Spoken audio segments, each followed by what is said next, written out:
remembering the tragic events of 9/11. We return you to the Opie Anthony Show. Original air date, September 11th, 2001.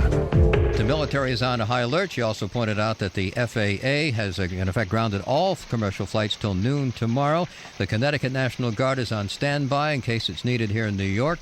And Governor Pataki has called out the state's National Guard to help in recovery efforts and to give relief to the firefighters and the police. All right, we're back. It's the Opie and Anthony Show. That's our sister station, 1010 Wins here in the New York area. I needed that. A little bathroom break. So, all right, here we are trying to do something today. Our bosses insisted that we do a show. It was important to do a show and talk to your listeners today. I think it's, I think it's kind of a good, kind of therapeutic there, you know. People like calling up and venting. I think that's what our show's always been about, you know. Me personally, I'd rather stay at home, to tell you the truth. But people need to vent or want to vent and tell their stories. Well, so let's move on with some of these phone calls. Hello. Hey, Philip. How you doing? Pretty good. Yeah, just wanted to relate. I only live about maybe 3 blocks from the Pentagon. You know, my usual routine of getting ready for work this morning when, you know, the building actually shook. And, you know, I had the TV on. I was watching the thing with the World Trade Center. Yeah. You know, wondering what the heck is going on. Yeah, just imagine that. You're in D.C., you're watching the World Trade Center going, oh, geez, I can't imagine that happening. And all of a sudden, a couple of blocks away, the Pentagon goes up. And your building shaking. Yeah, unbelievable. What did you think right when you felt it start shaking? Did you think, uh-oh, here we are now in Washington, and we're next? You know, well, I presume the worst as far as, you know, something that happened, maybe an explosion or, you know, electrical transformer or something. But I went outside. You didn't think it was another terrorist attack? I had no idea. No idea until I actually saw it on the news when they said that a plane had actually went down toward it. And then you're thinking, what's going to get hit next? When is this going to end, you know? Yeah, exactly. It's like, okay, 2 into the Trade Center, 1 into the Pentagon. Now there's one down outside Pittsburgh. That's when everyone started really freaking out. I mean, did you hear planes going over your head? Oh, yeah. And I did too, and I was like, you know, you second think, you second guess, and you're going, is this the next one that's coming in somewhere? You know they were going for the Empire State Building as well. Oh. Something happened there. Maybe the guy chickened out or something. Said, you know what? Chickened out. Well, I don't think these people chicken out. Who knows? I don't think they chicken out. So you think it was 4? They four go hijacked with planes and that was smiles on their effing faces, these people, plowing into the sides of buildings, strapping bombs to themselves, going into restaurants, whatever it is. Do you know what these people believe? They believe if they die during one of these causes, they're a martyr. So what they get is 70 virgins. They go to heaven. And they're right there on the right hand of God, the rivers of milk and honey, and 70 virgins are theirs. And God takes care of them. 70 virgins. They are. So they do these things thinking that, you know, they don't think twice about it. It's like, this is great. Oh, my God, I can't believe I was picked to be the guy that blows myself up. Yeah. That's the mentality you're dealing with. Hey, did you run down in the Pentagon when you found out it was the Pentagon?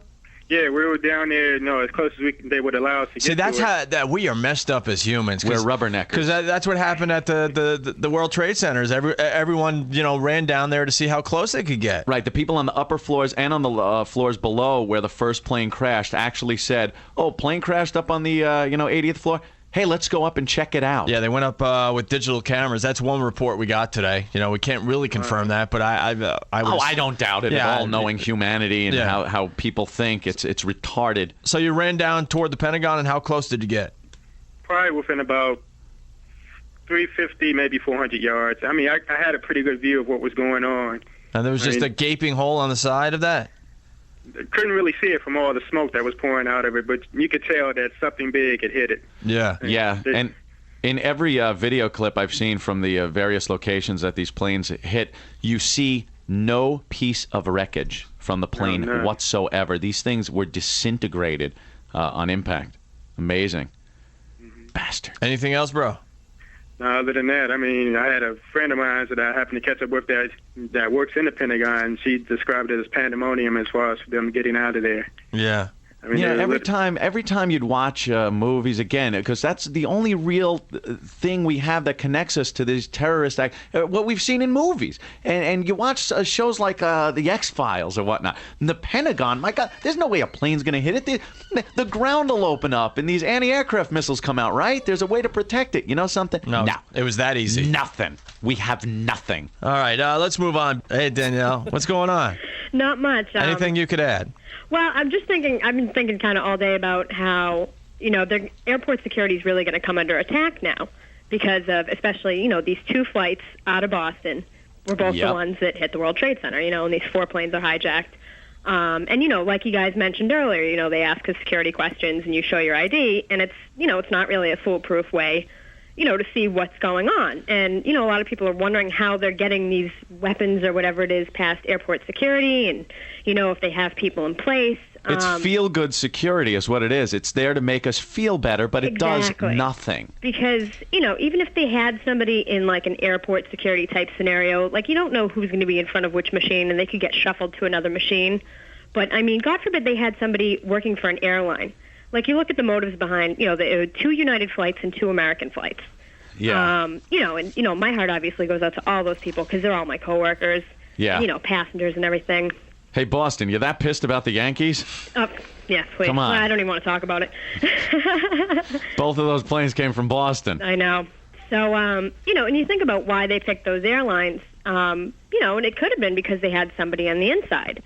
Because what a lot of people don't realize is that in most major airports that I'm aware of, airline employees are not subject to the same security scrutiny as, say, like, just a general passenger. It's interesting you bring that up because I just flew in from Athens last week, and I noticed, like, the pilots, okay, and the stewardesses. They didn't go through the same things we did. No, they don't. They just went right through. Yeah, they go either through a separate area or, like, most airports have the upstairs-downstairs levels.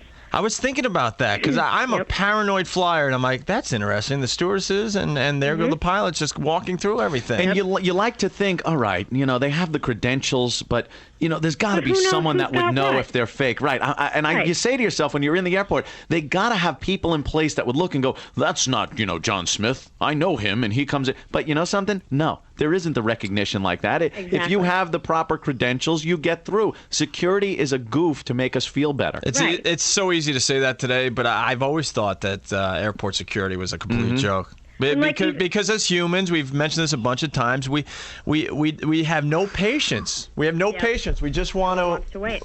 Every time we get on something, and you see something new on the TV. I'm looking at the TV, and there's just new footage that keeps coming in of the World Trade Center. That one was a real low-angle shot of when the second plane hit the tower, and the fireball, that's about from maybe 2 blocks away.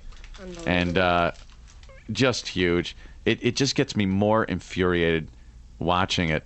But it's one of those things, you just can't take your eyes off of it.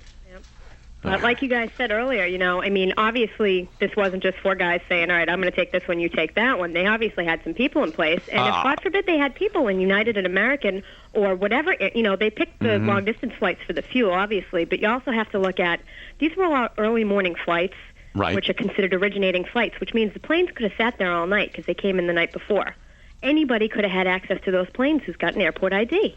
Well, we're going to find out all that, obviously. It's so scary. It's all speculation, obviously, but it's just so scary to think of. This took hundreds of people. Yeah, this was an organized attack. And we didn't have one clue?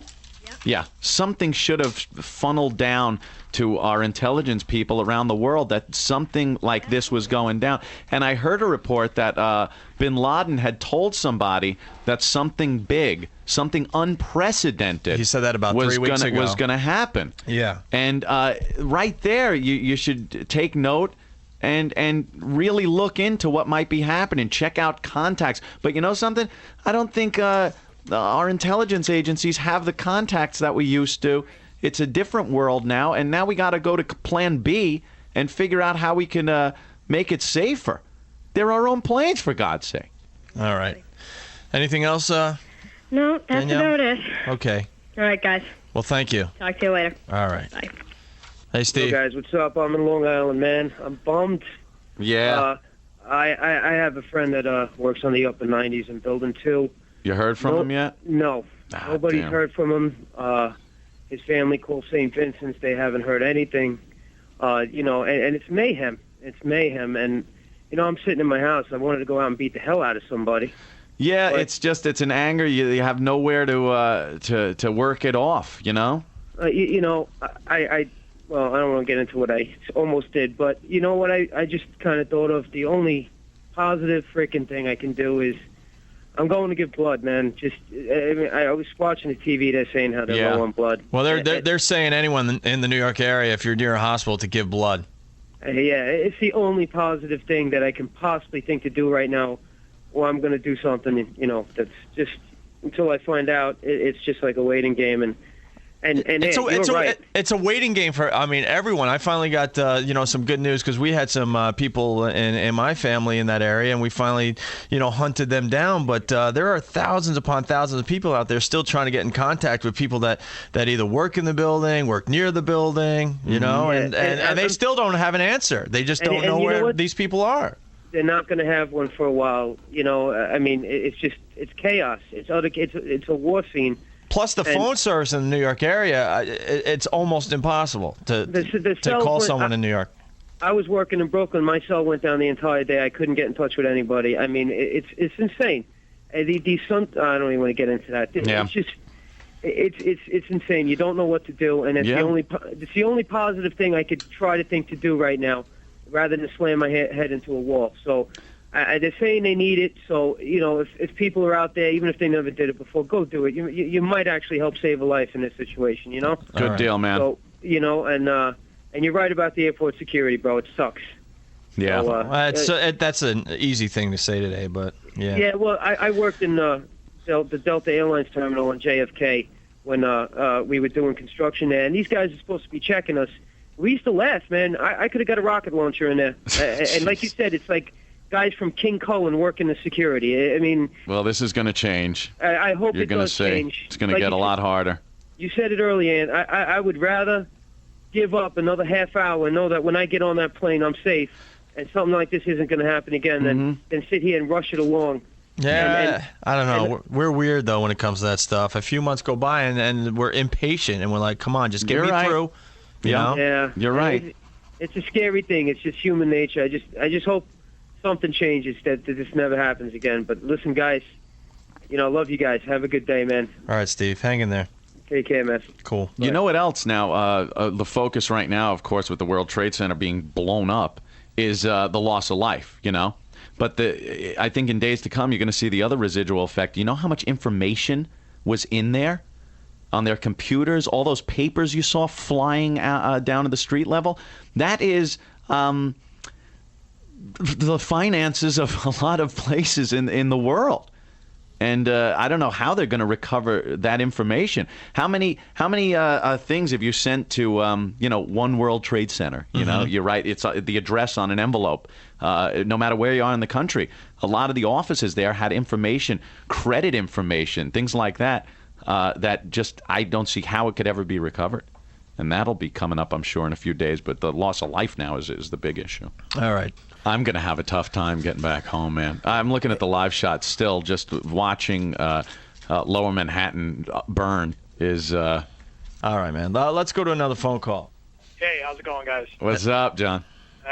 Sorry, I got to talk to you under these circumstances. Yeah, we usually come in. We like to have a lot of fun. It's a hard way to. It's hard to fit nudity into today's show. I usually listen to you guys when I want a good laugh. I listen to you in Boston. I used to live in New York City. Now I live in Washington, and it's a bad way to talk to you guys. Wait, hold on? I just because you made me think of something. Jeremy, our program director in New York, he calls me up. And I'm just assuming there's no way Ant and I are doing a show today. I'm like, I go, Jeremy, I don't know if I have to tell you this, but there's nothing funny about this. And Ant and I kind of have a comedy show. And he's like, no, there's so much more to you guys, and I think your listeners need to hear from you today about and get a feel of your serious side. Okay. Terrific. I'm like, all right, then find us a studio because we can't even make it into Manhattan today. I don't know how long we're going to be. How are we getting into work tomorrow into Manhattan? I need to get there. I just need to be there. It's in a weird way, John, what could you add today? Well, what I could add, and up front, I wanted to tell you I'm not BSing you guys. It's the God's honest truth. I'm an airline pilot. I know, and I wouldn't call and BS about that. It's the truth. Mm-hmm. I don't want to say who I work for or whatever, but Anthony brought up a good point earlier about, training of pilots to do this, to do something like this. And to be honest with you, to be perfectly honest with you, to actually what we call hand fly the plane, just sit there and you are flying it, the autopilot's off. Right. That would be very extremely difficult. Like you see in the movies, people say, "Oh, can anybody fly a plane?" And the little Cessna guy comes up front and flies it. That and is they talk him in. Or the little blow-up pilot in the airplane movies. Yeah, that's very hard to do. Okay, but one thing you're overlooking, and it's just a theory, but the autopilot is highly sophisticated. Right. And with a little bit of teaching, I could have you flying the plane off the autopilot. Let me tell you something. I don't want to sound silly or anything, but have you ever used Microsoft flight simulators? It's very realistic. Yeah, very realistic. I tried to fly the 767 on the Microsoft flight simulator. That's one of the planes that hit the tower. It is very difficult, but when you do master the autopilot, it's easy. Now, It's dialing in, and heading, speed, altitude, and hitting execute, and that's it. Now, they definitely would need access to, some type of technical information like manuals. Right, something tells me... If you had someone with limited experience, even an airline pilot that was pretty limited in their experience, but they knew how the autopilot worked, and you had someone with minimal pilot training, you could, I could get someone who has minimal, even a private pilot, give them minimal training on just the autopilot. Once the plane takes off, as soon as you, in normal circumstances, not always, when you're through 500 feet, which happens in the blink of an eye, that plane goes through 500 feet literally in a split second, the autopilot's engaged. And those guys are managing the plane. They're not actually flying it, they're managing it. They picked a perfect VFR day, too, because it's visual flight rules. Today was a beautiful day. No clouds, not a cloud in the sky. Right, because if it was cloudy, they wouldn't have been able to do this. Yeah, don't get me wrong. It's not as easy maybe as I'm making it sound, but it could be done with minimal training. You could make someone able to program the plane to do what it did. And it sounds far-fetched, but it could be done. Mm-hmm. And if you had the right technical background and training to do it, you could do it. You don't have to be thousands and thousands of hours of experience in an airline plane. You could do it with minimal experience. And I don't mean to sound sadistic or give anyone an idea. I'm not going to say how it could be done, but it could be done, Yeah, no, I don't doubt it. And that's the thing. Hand flying it couldn't be done. Has been done. Yeah, it's just horrible. Something, like you said, I agree with you completely, Anthony. Something has to be done about this, Yeah. And I don't know how you defend against something like that, but as far as, it's worse than Pearl Harbor. It really is. Yes, yeah, it is. No doubt. Absolutely. Those guys were military, and unfortunately I feel sad for them, and my heart goes out to their family. They signed up for it. These innocent people on this plane and, in the World Trade Center, they didn't even sign up for any of this. They're casualties of war.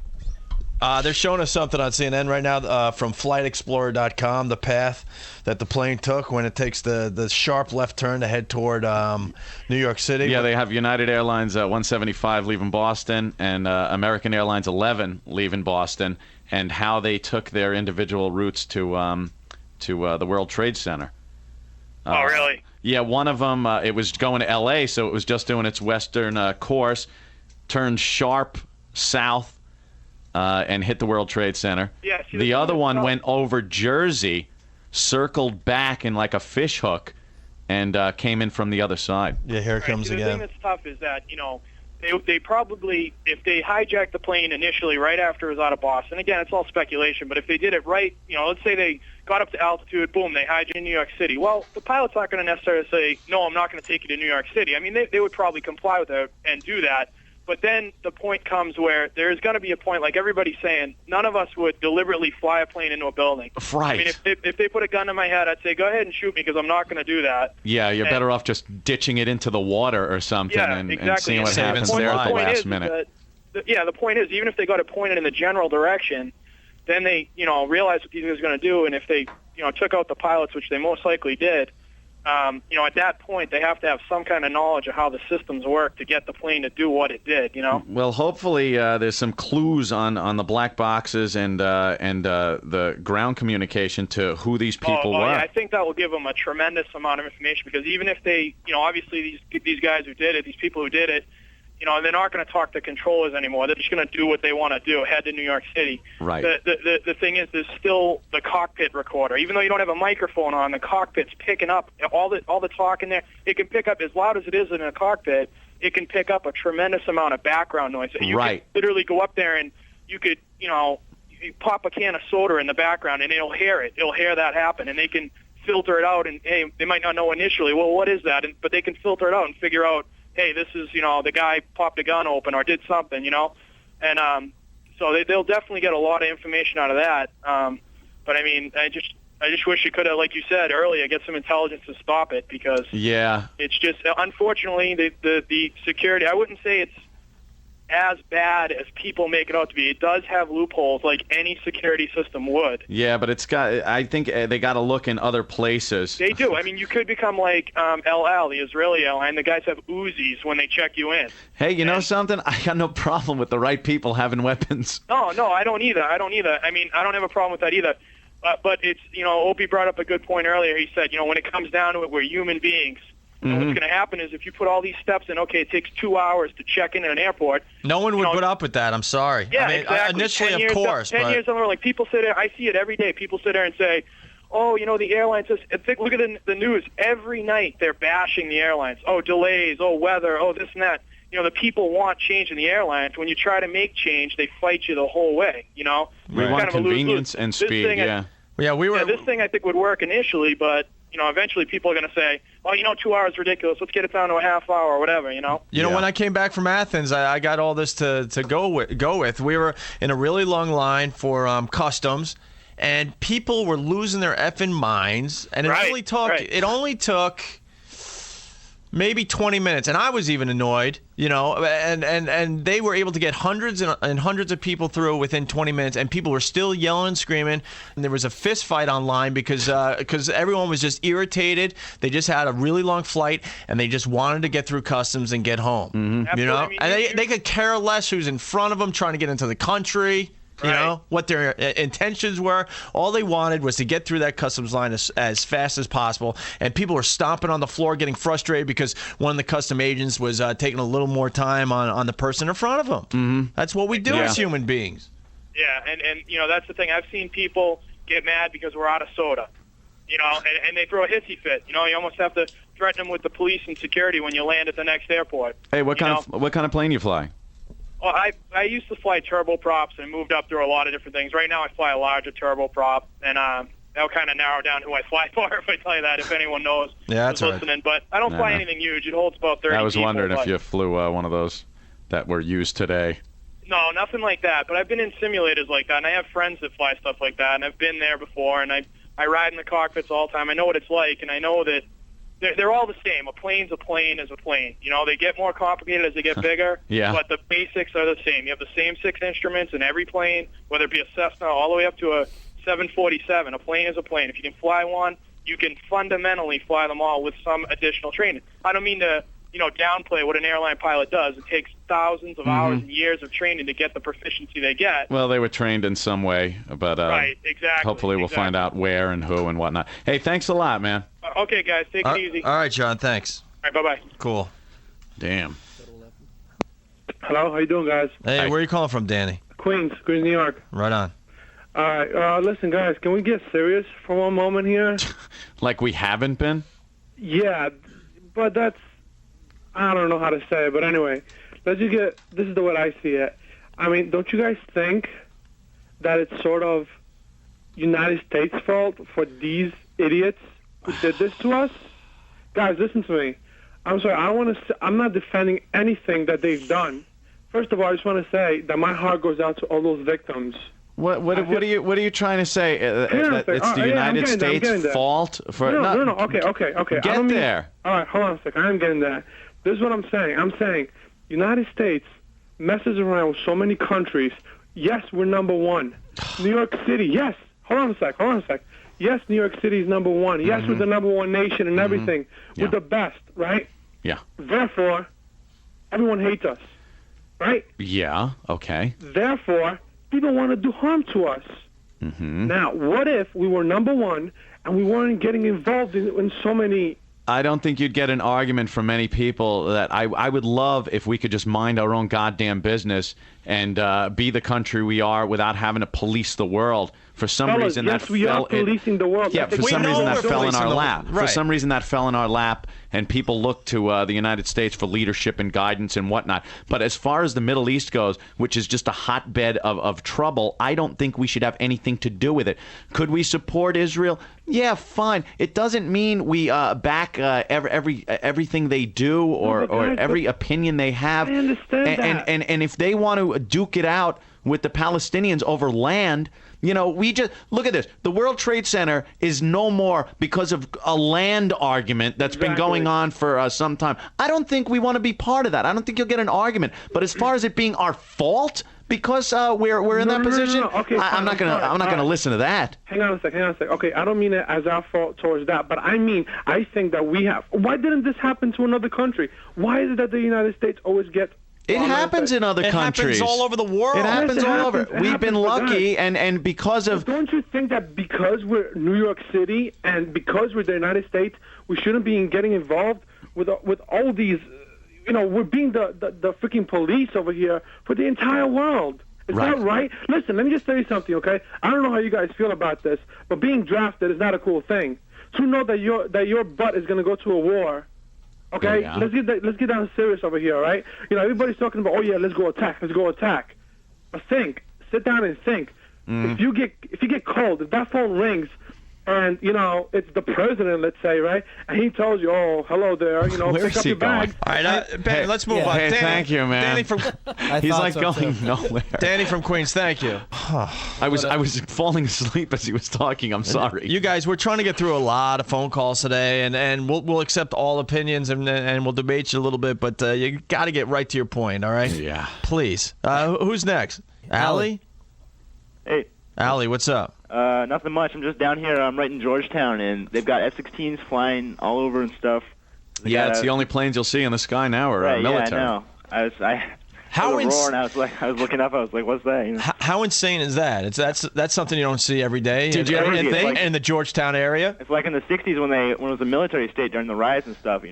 If you asked any American yesterday, do you ever think we'd get to a point where, because of events, no planes would be in the skies and F-16s and various other fighter aircraft would be over Washington and New York defending its airspace? It's crazy. You'd be like, yeah, well, what movie are you watching? Yeah. Right. And all of a sudden now it's reality. This morning. What's the feel of Georgetown right now? Well, everybody's just it's kind of unbelievable still for us because we're just down here and we keep seeing TV and stuff. It's hard to believe that really happened.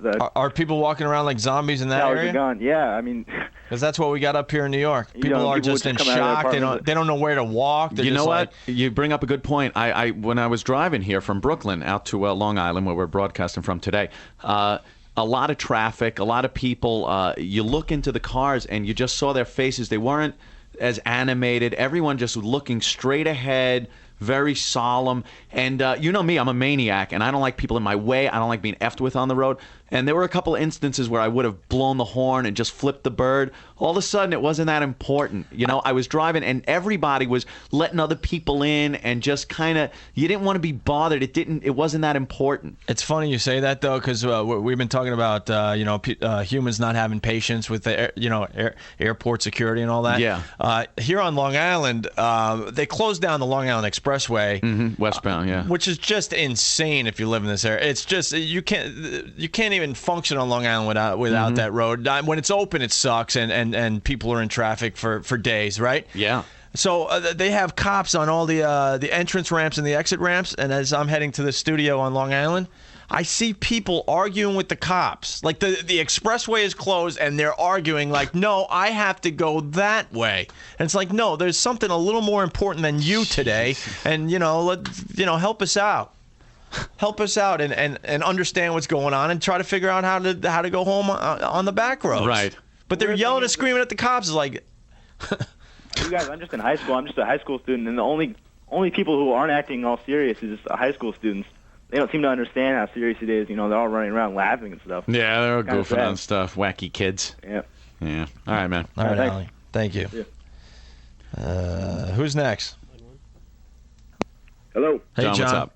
Hey, Muhammad Opie Anthony? Yeah. All right, how you doing, guys? Listen, Anthony, I don't really agree with your views on terrorism, blaming on the last year, 8 years administration. No, I don't want you to get me wrong. Now, I didn't say I'm blaming this on the last 8 years. I'm saying the last 8 years of prosperity, we've dropped the ball. We didn't put our priorities in our intelligence where we should have. I didn't blame the last administration on this. I'm not a Republican. I'm not a Democrat either. I don't want to get people thinking I'm getting on the soapbox for the Republican Party. I'm not. I'm not even just saying that you saying did that. I just have a different idea.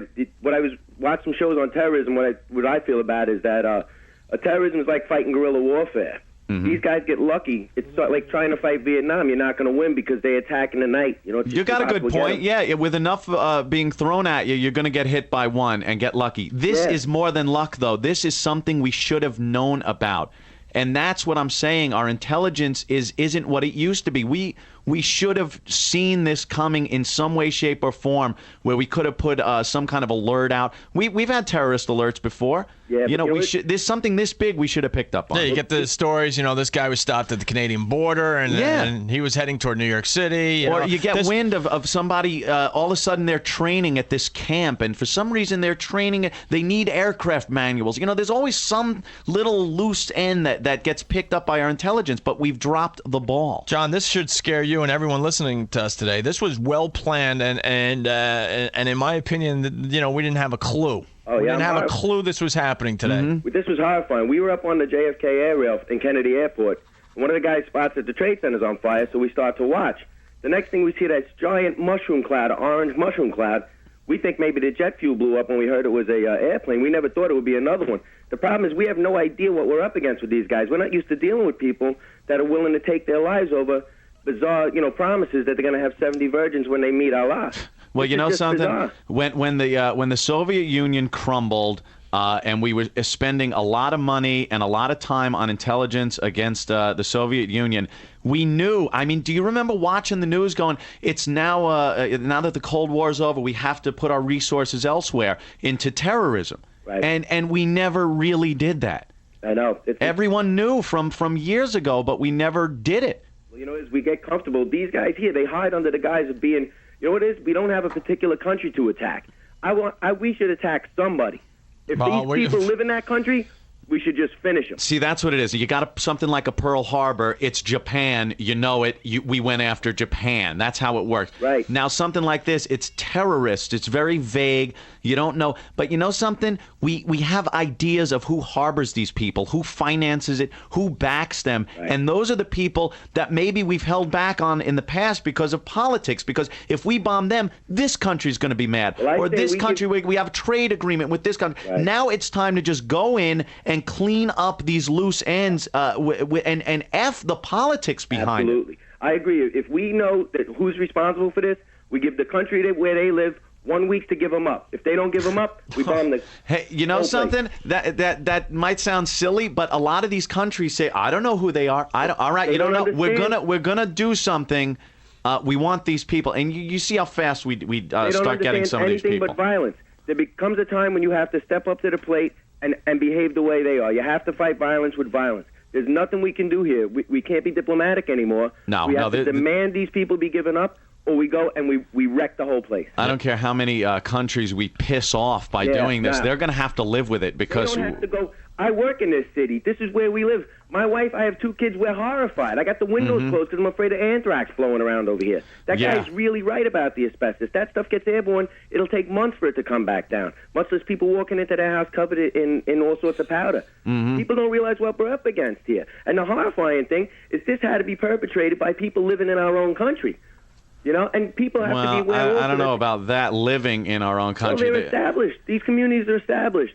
This is very, very deep warfare. These people are way, way, way undercover. Oh, yeah. No, I know that. Yeah. But obviously they're here on a mission from another country. Absolutely. It's not like a Oklahoma City bombing where it's... it's just a very... oh, my God. Look at that. Center. A Murray Street sign and an airplane engine. A piece of a turbine from an engine in the street. Well, I was there the last time. We responded to that last explosion at the Trade Center. Just like you said, I agree with you on the point.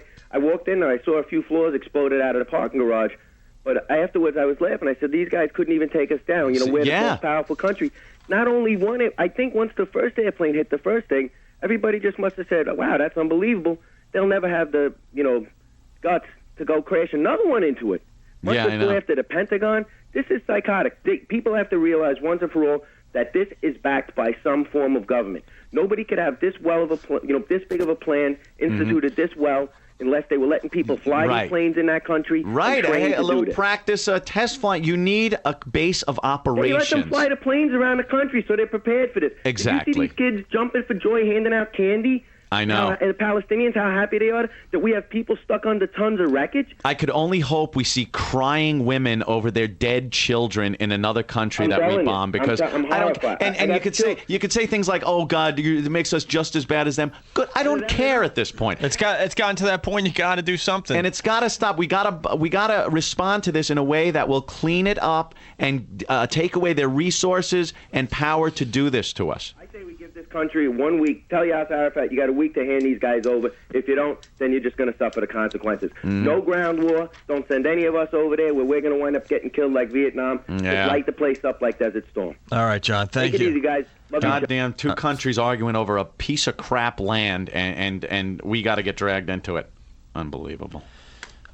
Hello. Hey, Mike. What's up? Yeah, nothing much, man. It's a pretty messed up situation down here. Hell yeah. We weren't expecting to do this type of show today. Yeah, I can barely hear you guys. How's that? I don't know. I don't know if it's your phone or it's the lines or something. What do you got? We're in like two different studios. Whatever. What do you got, Mike? Well, I'm just saying, Mike. It's not my real name. In case anybody is listening, that I don't want to hear me. But we've got a pretty messed up situation here at the base because we don't have enough people to carry out our job. The base. At the base that I'm stationed at. He's at a base in Jersey. Oh, okay. Air What are you, Force Base. reserve? No, active duty. Really? So why aren't you doing something? Well, we are. We're on standby. Okay, all right. Because I think if you're on standby, you can't just make phone calls. That's what I mean. It sounds a little weird. Yeah. All right, bye-bye. It's a little weird. I know my brother was in the Army and during the whole Iran hostage crisis. And they would put him on these big C-130 planes and just sit him on the runway. That's being on alert.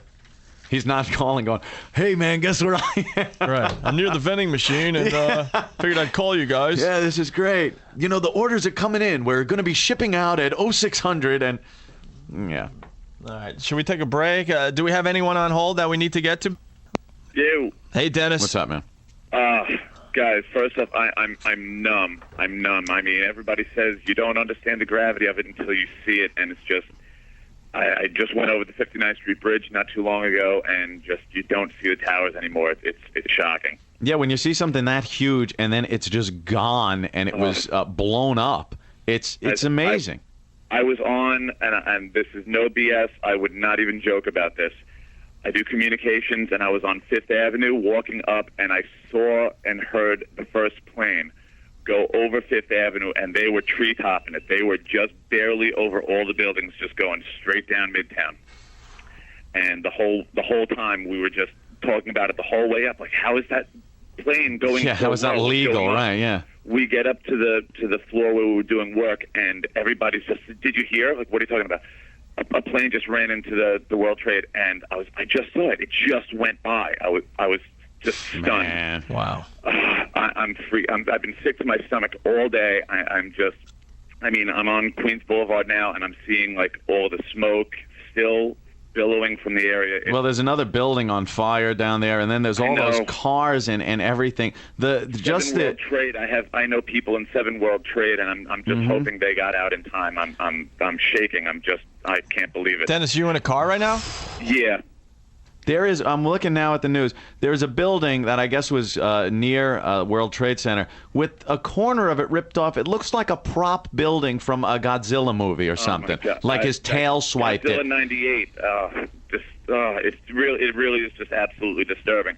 And Anthony, to back you up with the sheer amount of data that's lost from those buildings. Yeah. Like I said, I do communications, and you know how large those floors are. Picture multiple entire floors filled rows and rows of servers, Computer systems, yes. Yeah. Server storage. There's a bunch of just computer storage devices on all those floors where people just upload their stuff and keep it. Exactly, and just like what you said, all the companies have all their main data there. World banks have their data there. No, they might be backed up somewhere, but just getting that in place is going to be unbelievably difficult, I think. Exactly, it's absolutely staggering. They're saying Wall Street is probably going to remain closed for the rest of the week. Yeah, that's where I was. I was at a stock place. I won't say the name, but they were saying the exact same thing over their loudspeakers, that it's not likely that the exchange will open at all this week. That's downtown Manhattan. Hey, Dennis, what's going on the roadways right now? Oh, it's a mess. It's an absolute horror show. Yeah. Just everybody, I'm on E right now. Everybody, if you pass a gas station, get some gas because you're in for the long haul. I live out. Actually, I'll be about 2 blocks away from where you guys are now. That's where I'm trying to get to. Good luck, man. Gonna try. All right, Dennis. Thank you. It's so strange to watch the news and see people being taken to the hospital in pickup trucks and the back of SUVs. You know, you'd like to think no matter what emergency happens that there's enough ambulance and professional equipment that you're going to be put on the gurney and wheeled into an ambulance and the lights go on. But you're seeing people being wheeled out in office chairs and being thrown into pickup trucks and SUVs. Like, you know, like it's like watching something from another country because you couldn't imagine it ever happening here. It just sickens me when they show that shot where you're used to seeing the World Trade Center towers. And there's nothing. All right. And when that smoke clears, it's going to be even stranger to see because there's sometimes you look and you see the plumes of smoke and you could imagine them still being there, you know? You're thinking, just okay, it's behind the smoke, right. But when that smoke clears and people see the damage and the death and destruction of this, unbelievable. All right. Who do we have? Mikey. What's up, Mikey? What's going on, O&A? This is Mike. I'm down in Philly. Philly. Yeah, you guys rock. I love listening to you. I have to say, I love being an American. Yeah. Because of the fact that always in our darkest hour is also our finest hour. And you guys are doing a great broadcast today because it's exactly what I wanted to hear. I have been riveted all afternoon. I am representing the other 99% of your audience right now that's not in New York, that's not anywhere other than in front of their television or in front of their radio. And it's you know something, we thought about, like I especially thought about not going on the air today. I really didn't want to. I'm so glad that you did. You have no idea. Down here in Philly, they literally had the news station on, and like at 3 o'clock, it was like somebody plugged you guys in, and it was like you literally heard the needle drag across the record. Yeah. It was cool. I hope we're relaying the feelings of everyone in this area because we all, and I mean everyone listening to us in the New York area, knows someone that works in that area that this happened. And most of the people listening to us right now, they still don't know if their friends or family are okay. They're scrambling and panicking and making hundreds of phone calls trying to figure it out. It took us 3 or 4 hours for my personal for the people I know. Hold on, this just in: 47-story building 7 at World Trade Center collapsed. Just collapsed. What? Just saw it on the news. It goes. Oh my God. Holy S! They got footage of another building collapsing. It's like those specials where they show the buildings imploding. I just watched it live. How many stories was that, you think? 20, 25 stories maybe? Jesus Christ. So Mike, listening in Philly, man. We all know someone that is unbelievable, directly affected by this. I feel frightened in my own home right now. I mean, like, you have no idea. It's like, I'm trying to think of what I can do first. 47-story building just went down. That was 47 stories high. 47-story, huge I was complex. Just there. I've got pictures of my fat butt standing in front of the Trade Center. Oh my God. Just collapsed. Just there. All right. Well, thank you, Mike. Did we lose Mike? Another huge plume of smoke coming off of Manhattan from that building 7, 47 stories collapsing. Just when the smoke was almost diffusing from the World Trade Center, now it's just, again, clouds of smoke going through the buildings. We were saying, look, that's a big part of the skyline also. Holy S! That is a huge building, 47 stories tall and just as wide.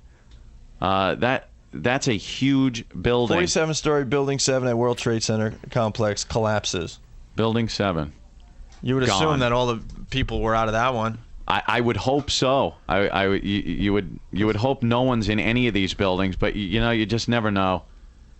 Wow, unbelievable. I'm getting sicker. Like I said earlier, I wasn't sure if I even wanted to go on the air because it's not the show that we do. We go on there and goof off every day and stuff. We don't like being serious. I don't want to. I don't like being serious. I don't like it. I don't want to come off appearing self-serving.